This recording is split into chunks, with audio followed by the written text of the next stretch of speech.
One letter sent from Hollywood's good girl ignited a Vatican rebuke, a U.S. Senate rant, and the most dramatic exile in movie history. How did Ingrid Bergman swing from Oscar darling to a powerful influence for evil, then return to claim another Academy Award?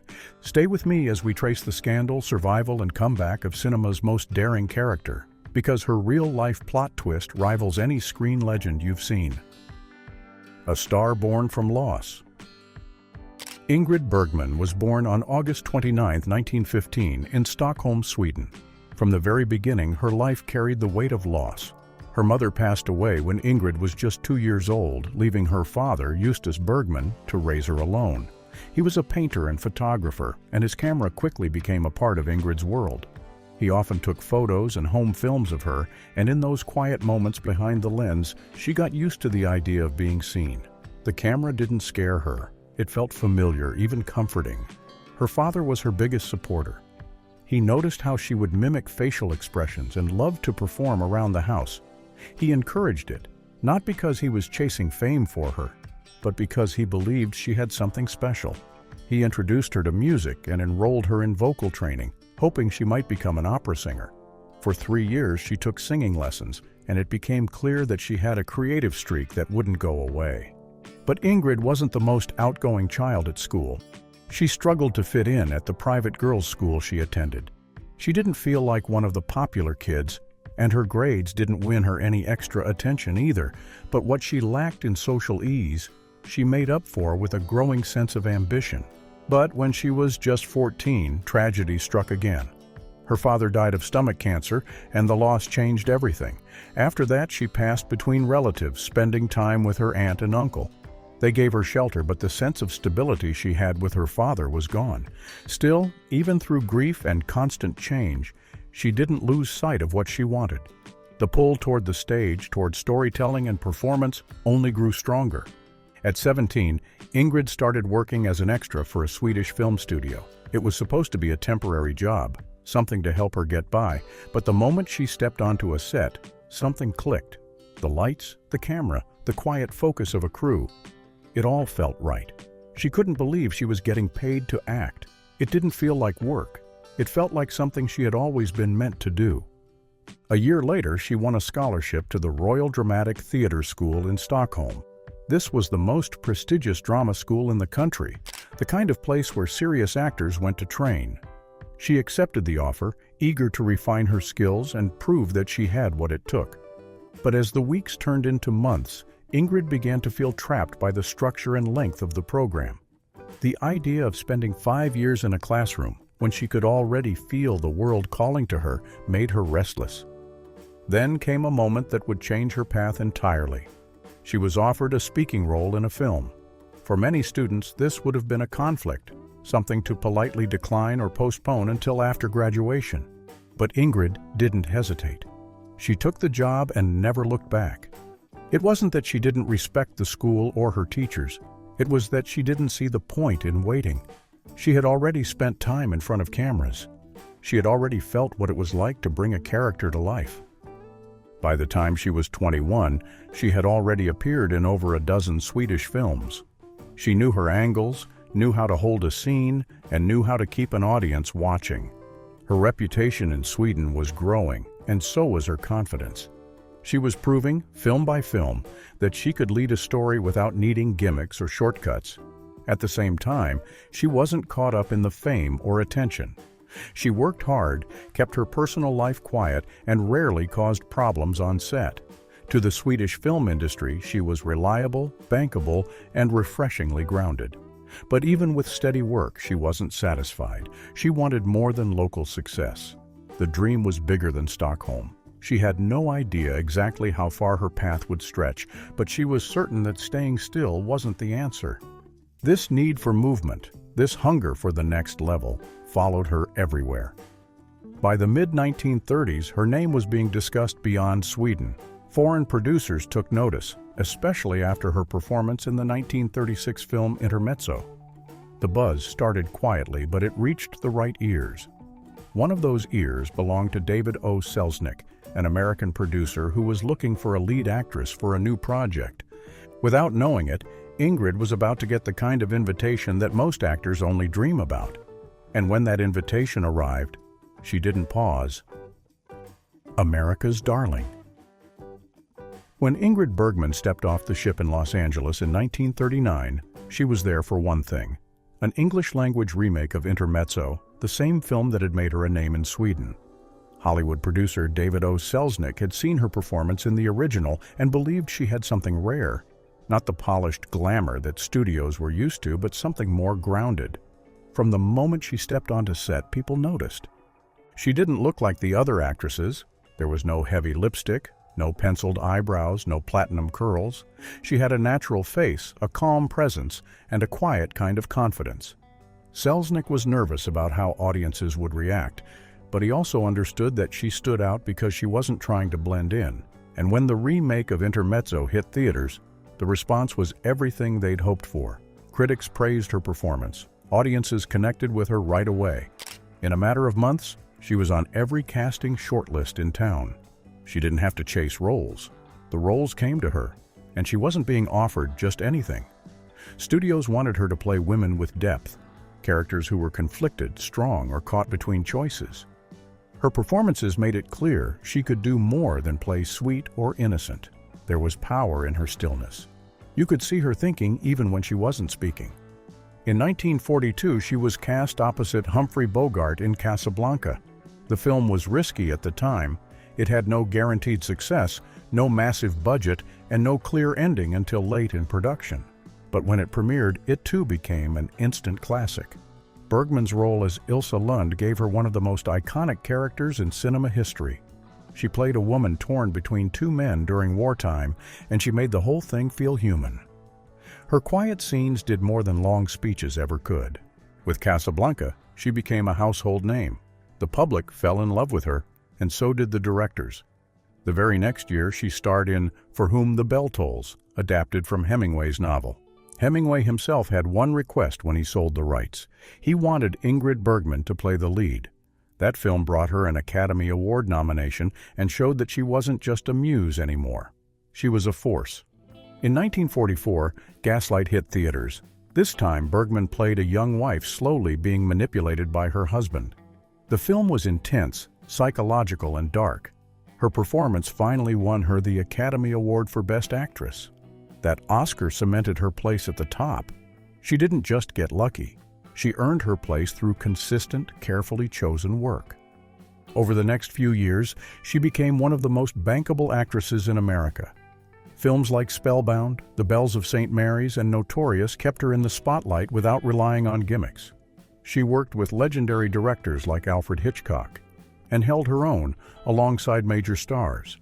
She was known for arriving on time, learning her lines, and taking direction seriously. She wasn't difficult. She was dependable. People trusted her with big projects, and she delivered every time. She didn't need PR stunts. She didn't need scandal. She had talent, and that was enough. Even when tabloid culture was picking up speed, her name didn't appear in messy headlines. She stayed clean, professional, and almost too perfect for the time. That image helped build her legacy, but it also created pressure. Everyone expected her to remain spotless, and few people questioned what that kind of reputation actually cost. By the mid-1940s, she was considered one of the best in the world. Her name alone could carry a project. Her face alone could sell a poster. She wasn't chasing fame. Fame followed her, and for a while it looked like nothing could shake that image. But away from the press cameras and studio control, her personal life followed a very different script. Hollywood secrets. Hollywood had given her the spotlight, but it also gave her something else, a freedom she hadn't experienced before. She had left behind the familiar rhythms of marriage and motherhood in Sweden and stepped into a world where nothing stood still. Film sets became her second home, and between long hours and hotel suites, she started forming connections that blurred the lines between performance and reality.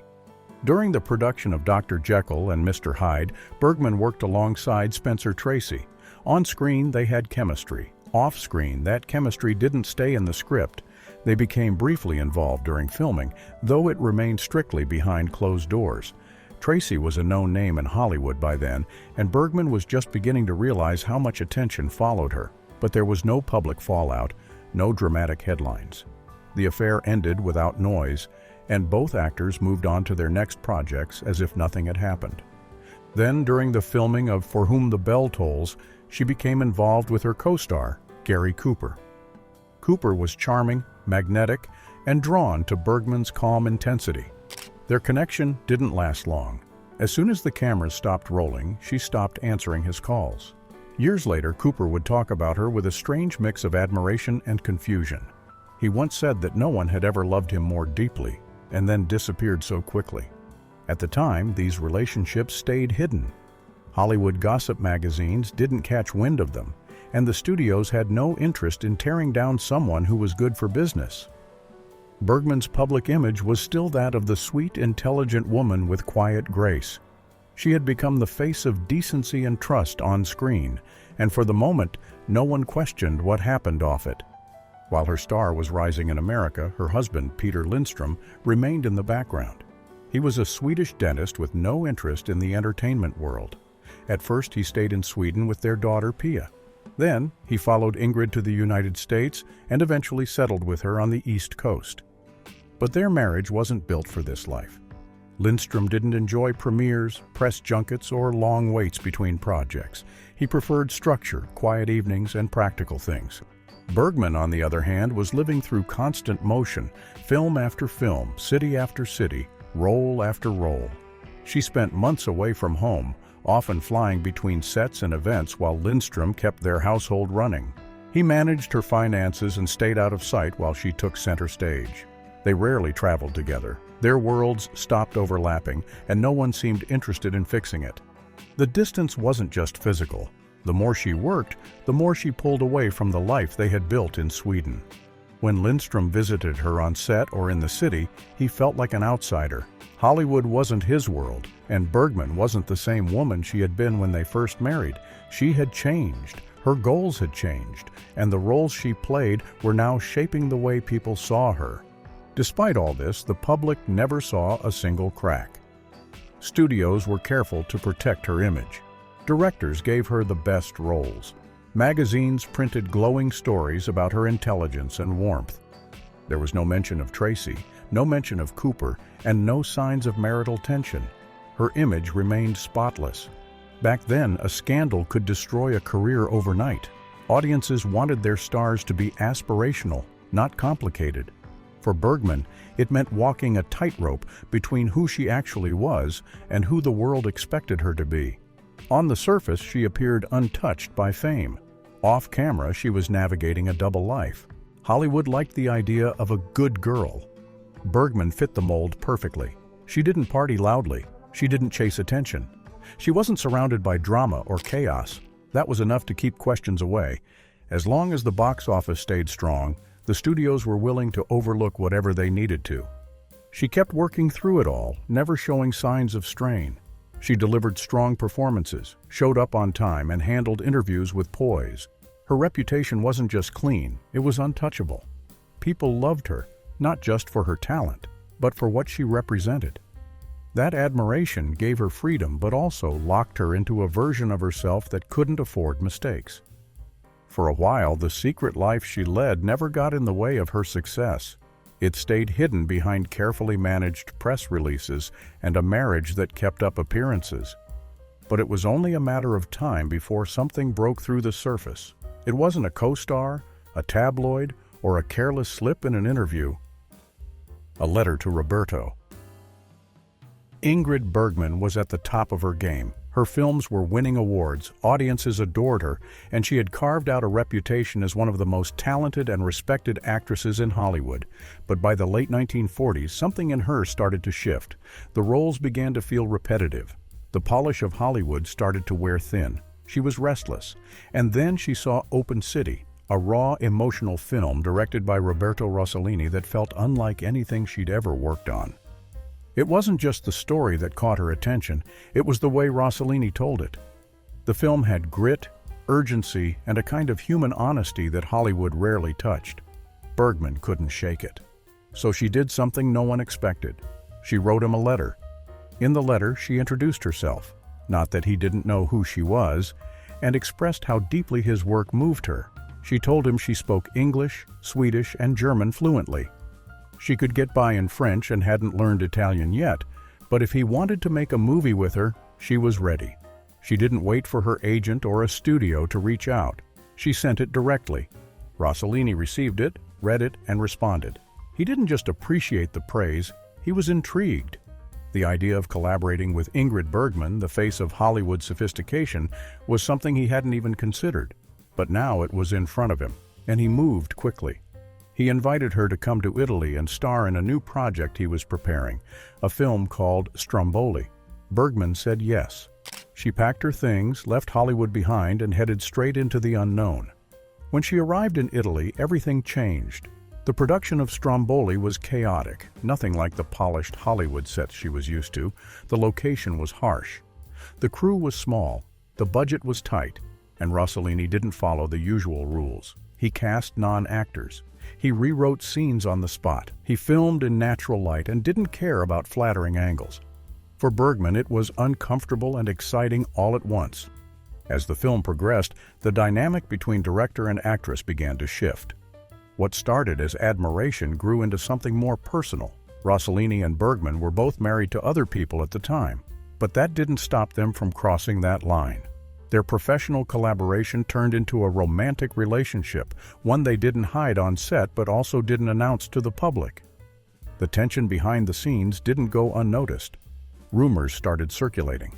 Reporters in Italy caught wind of their closeness, and whispers began spreading across the Atlantic. Then, during production, Bergman became pregnant. That changed everything.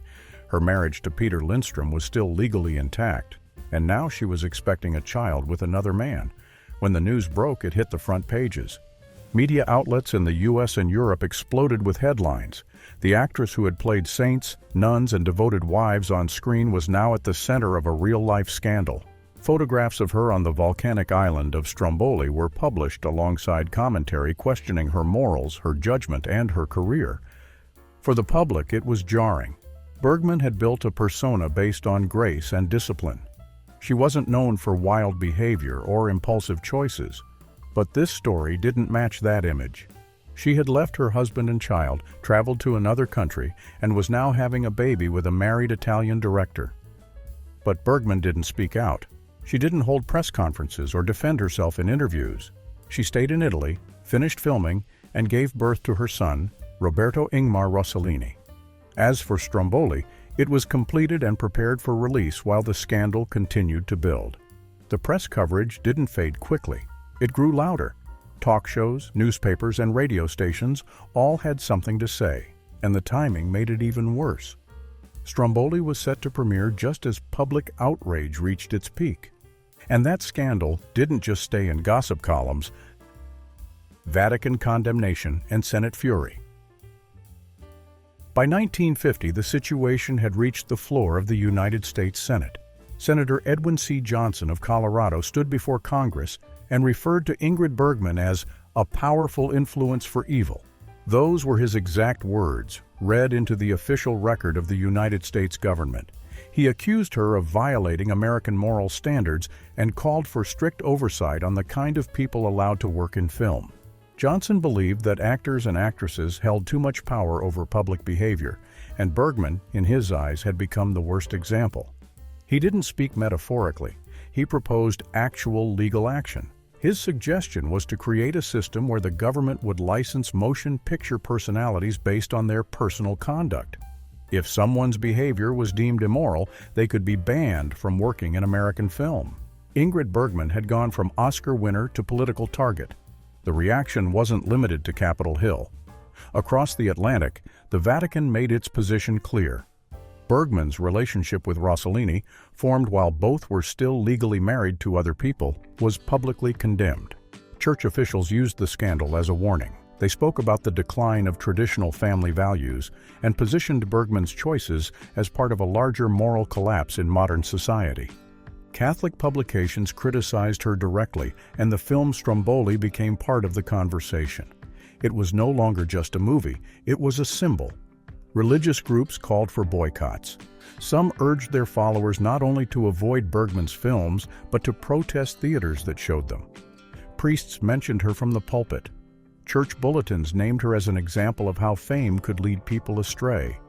In several American cities, religious groups organized protests outside theaters showing Stromboli. They handed out flyers, pressured local leaders, and demanded that cinema owners remove the film from their schedules.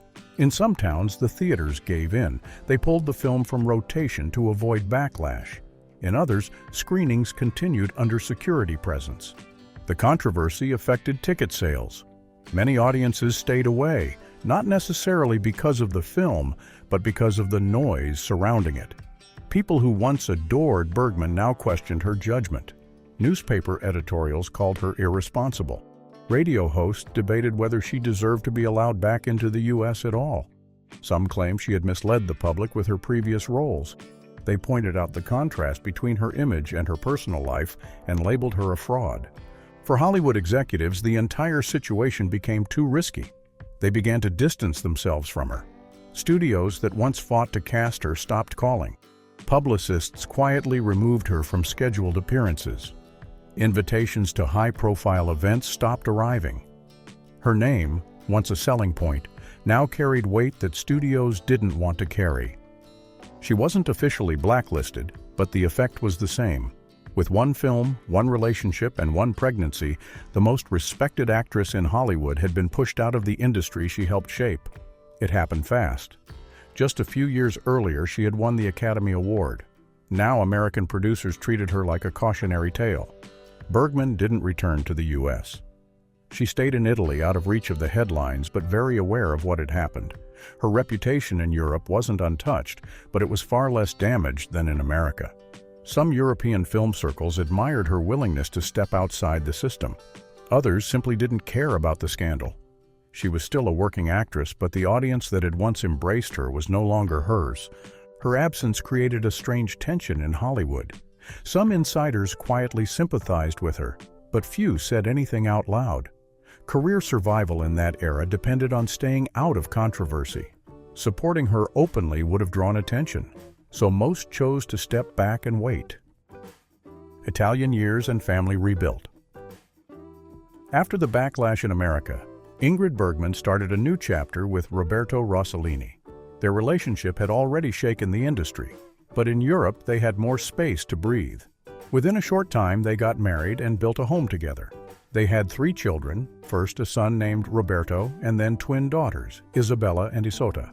Bergman, who had once spent long stretches away from her first child while building her career in Hollywood, now found herself in a very different role. She was present.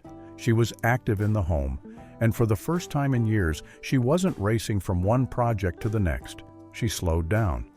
Rossellini continued directing, and together they began working on films that didn't follow the usual formula. These movies were quiet, strange, and deeply personal. They weren't built for box office success. They were made to explore ideas: loneliness, disconnection, survival, faith. Rossellini wasn't interested in glamorous lighting or dramatic plots. He wanted raw emotion, captured in real places with minimal staging. It was the opposite of what Hollywood had trained Bergman for, but she embraced it. She starred in several of his projects during this period, including Europa, 51, Journey to Italy, and Fear. While the films didn't bring much financial success, they gave Bergman a sense of creative freedom. She had spent years being told what kind of actress she should be, how to dress, how to smile, how to speak. Now she was shaping her roles with a director who trusted her instincts. It was messy and unpredictable, but it felt real. She also took a step back from the spotlight. Offers from other filmmakers came in, but she turned most of them down. Her focus was on the children and on maintaining the balance in her home. In this new rhythm, she found something that Hollywood never offered: quiet. There were no packed studio schedules or back-to-back premieres. She didn't have to promote herself constantly or compete for headlines. She took the roles that mattered to her and ignored the rest. She also began speaking publicly about the divide between her old world and her new one. In interviews, she made it clear that she didn't miss Hollywood. She wasn't interested in returning to the same system that had turned on her so quickly. She had moved on. She had chosen something else: art over fame, personal truth over public approval. During this time, her children became her foundation. She spent most of her days with them, especially Isabella, who later followed in her footsteps and entered the film world. Professionally, she was still working, but under different terms. The pressure to perform had shifted. She no longer needed to prove herself. Her decisions weren't about reclaiming status. They were about staying aligned with what felt important. Whether the film made money or reached a wide audience wasn't the point. European cinema gave her the chance to experiment, and audiences who understood that space respected her for it. She wasn't playing it safe, and that honesty gave her a second wave of appreciation. Smaller, quieter, but just as meaningful. She wasn't being rewarded with awards or headlines. She was earning trust from people who saw film as more than entertainment. But even as this new life took shape, things weren't perfect. There were signs of strain between her and Rossellini. The breakdown of a creative marriage. Rossellini had a very specific idea of how Bergman's career should unfold. He didn't want her acting in other people's films. He believed in controlling the entire process: script, direction, cast, and even the emotional tone of the story. He wanted her as the face of his vision, and only his. At first, Bergman didn't push back. She saw their partnership as a creative experiment, but the longer it lasted, the more isolated she became from the rest of the film world. Opportunities came in from other directors. Some were big-budget projects, some were simple stage plays, but Rossellini turned them all away. He insisted that if she worked with him. Bergman, who had once walked away from drama school to chase a single speaking role, found herself boxed in. The freedom she had felt in the early years of their relationship started to disappear. Money added more tension. The films they made together were admired in some circles but rarely brought in much revenue. Distributors had trouble selling them. Audiences didn't always understand them. Rossellini pushed forward anyway, making projects he believed in, but the numbers didn't support his ambition. Financial pressure began creeping into daily life. Production costs piled up, and profits didn't follow. Bergman, who had once been one of Hollywood's most profitable stars, was now caught in a cycle of critical praise and commercial silence. Their creative disagreements spilled into their personal life. What started as debates about direction and character development turned into longer, colder conversations. They argued about work, parenting, and the future. Rossellini's behavior shifted. He became more distant, more distracted. Then came the moment Bergman couldn't ignore. He had started seeing someone else. Rossellini began a relationship with Sonali Dasgupta, an Indian screenwriter who had worked with him during a film project. The affair wasn't just a rumor. It was real, and it was serious. For Bergman, it was the breaking point. She had given up her career in America, moved across the world, and built a life around their family. And now, that life was splitting in two. She didn't make a public statement or create a scandal out of the betrayal. Instead, she quietly began preparing for separation. In 1956, she filed for divorce, citing incompatibility and creative differences. By then, the emotional connection had faded. They were two artists with different goals and two people who no longer moved in sync. The divorce was finalized and it made headlines, but not with the same intensity as their earlier scandal. Public interest had softened. Some people still blamed her for the original affair that started it all. Others simply accepted that the relationship had run its course. There were no legal battles over property or public fights about custody. Both Bergman and Rossellini wanted peace. Even after the separation, Bergman stayed connected to her children in Italy. She didn't abandon them. She visited regularly, kept close ties, and remained a part of their lives. Isabella Rossellini would later speak openly about the respect her parents maintained for one another, even after things ended. There was no shouting match or smear campaign, just two people stepping out of a chapter that no longer worked. For Bergman, the divorce marked the end of her time in Rossellini's creative orbit. She was no longer confined to his scripts or vision. She could make her own choices again. That freedom came with sadness, but also with possibility. The American comeback. By 1956, Ingrid Bergman had been out of the American spotlight for 7 years. The woman who once stood at the top of Hollywood had become a cautionary tale. But when the film Anastasia came along, everything shifted. This wasn't just a role, it was her return ticket. 20th Century Fox needed someone with presence. someone who could play a woman believed to be the lost daughter of Russian royalty, filled with uncertainty, grace, and strength. They chose Bergman. She accepted. It wasn't a guaranteed win.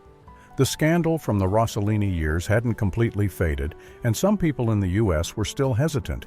But she didn't ask for permission. She took the role and showed up ready. The production was tense. There was pressure on everyone to get it right. The film had historical weight and emotional depth, and the entire industry was watching. Bergman knew this was her moment to prove she hadn't lost her edge. The cameras rolled, and she delivered a performance that held everything: vulnerability, authority, and quiet sadness. When Anastasia premiered, the response was immediate. Critics praised her performance for its control and complexity. She wasn't playing the young ingenue anymore. This was a woman shaped by experience. The role showed how far she had come, not just as an actress, but as a person. She carried emotional weight without leaning on old tricks. She gave the character dignity without overplaying it. Audiences responded too. The same public that once turned away from her came back to the theaters. Her face on the screen didn't trigger debate anymore. It reminded people why they admired her in the first place. The industry followed. Studio heads who had quietly cut ties with her years earlier now reached out again. She wasn't a risk anymore. She was a draw. The Academy took notice.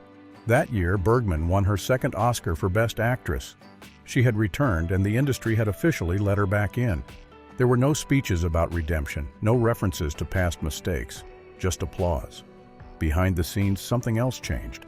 The Vatican, which had once publicly condemned her, fell silent. They didn't issue new statements. They didn't object to her casting. They stopped mentioning her altogether. For someone once branded as a symbol of moral decline, that silence carried weight. It meant she was no longer being watched under a microscope.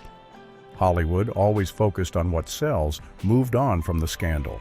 Her past didn't come up in interviews. Journalists stopped asking about Stromboli. They asked about scripts, awards, and upcoming projects.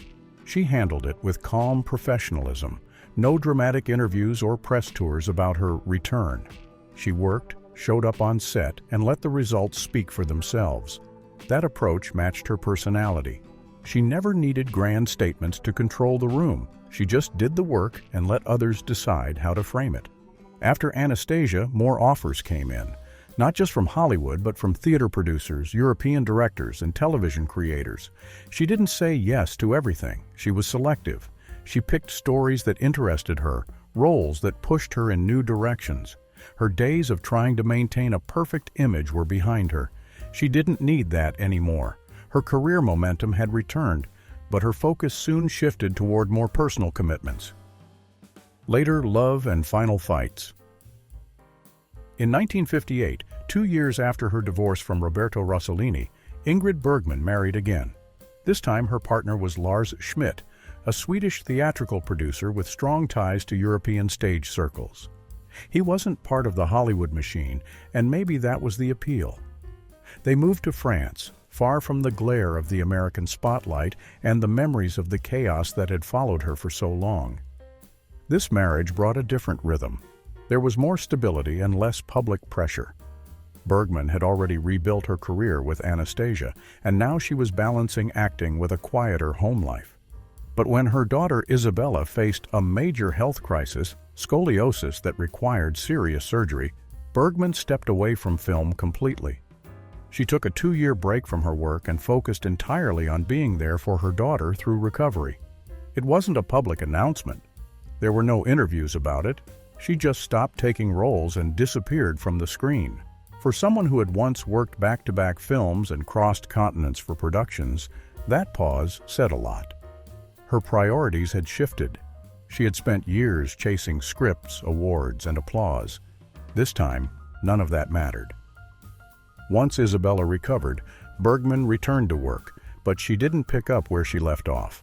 The roles she chose in the 1960s and 70s weren't designed for fanfare. She didn't need to prove anything anymore. In Cactus Flower, she showed her comedic timing next to Walter Matthau and Goldie Hawn. In Murder on the Orient Express, she played a quiet, tormented missionary in just a few scenes, but they were enough to win her a third Academy Award, this time for Best Supporting Actress. The recognition kept coming, but her pace had slowed. She wasn't looking to be everywhere. She was choosing projects that felt meaningful, not just headline-worthy. Her work had matured. She wasn't the symbol of innocence or the rebel anymore. She was a seasoned performer who could carry a story in 5 lines or fewer. In the 1970s, life handed her a different challenge. Bergman was diagnosed with breast cancer. The treatment was aggressive. She went through surgery, chemotherapy, and long stretches of recovery. But she didn't stop working. She kept going, taking roles when she could and managing her health in between. She never used her illness as a reason to slow down publicly.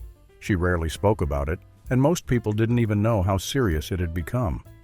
Her final role came in 1982, when she portrayed Golda Meir in the television film A Woman Called Golda. The production was demanding. She was in constant pain during filming, but she finished every scene. Her voice was weaker and her body had changed, but her focus hadn't. When the film aired, the response was overwhelming. Audiences saw past the illness. They saw the strength in her performance. That role earned her an Emmy. It was her last award. Not long after, on August 29, 1982, her 67th birthday, Ingrid Bergman passed away in London. Lars Schmidt was by her side. She died quietly, surrounded by the people who knew her best. The same day the world marked her birthday, they also marked her passing. But her passing didn't close the book. Hidden details from her life kept resurfacing. Posthumous confessions and legacy. 5 years after Ingrid Bergman passed away, an unexpected voice stepped forward. In 1987, Gregory Peck sat for an interview and confirmed a rumor that had floated around for decades. While filming Spellbound in 1945, the two had slipped away from the set and found brief comfort in each other's company. Peck spoke with respect. He described the connection as fleeting but intense, a moment that meant a great deal to him at the time. The press pounced on his words, turning a private memory into new headlines. For many fans, the confession felt like a final revelation from Hollywood's golden age, proof that the screen chemistry they saw in the film wasn't entirely acting. That same year, Bergman's first husband, Peter Lindstrom, added fuel to the conversation. He collaborated on a new biography that offered a far less affectionate view. In his recollections, Bergman appeared emotionally distant and ruthlessly ambitious. Lindstrom felt she put work before everything, including their marriage and their daughter Pia. He recalled evenings when scripts took priority over family dinners, and mornings when she boarded trains before dawn, leaving home life to him. The book's tone was calm, but unmistakably resentful, a late attempt to balance the public adoration he believed ignored her flaws. The biography painted Italy as the period where her priorities shifted most. According to Lindstrom, Bergman became consumed by the Rossellini project list, caring more about new locations and experimental scripts than about the family she had left in Sweden and the United States. He described unanswered letters, birthdays celebrated through telegrams, and phone calls that ended the moment a director walked into the room. Whether every detail was accurate or filtered through lingering hurt is hard to measure, but the portrait challenged the saintly reputation she once held. But through all of this, her body of work stood firm. More than 50 films carried her name, and 3 Academy Awards marked the peaks of her journey. Casablanca still aired on late-night television marathons. Gaslight remained a reference point for psychological thrillers. When lists of the greatest performances rolled out each decade, Bergman showed up with consistency. The marketplace also spoke. Restored editions of her classics kept selling, streaming platforms reported steady viewing numbers, and retrospectives drew full theaters. The art refused to fade. Younger actresses looked to her as a bridge between old-world grace and modern emotional depth. Directors admired how she trusted silence in a scene, letting a single glance say more than pages of dialogue. Cinematographers referenced her understanding of light and movement, skills she picked up in Sweden long before Hollywood discovered her. The new generation carried her memory forward without pretending she was flawless. They studied her risks, noted her missteps, and kept returning to the films that made audiences care in the first place. The name Ingrid Bergman no longer belongs to a myth. It belongs to a full, complicated legacy preserved on film. So, what are your thoughts on this? Let us know in the comments down below.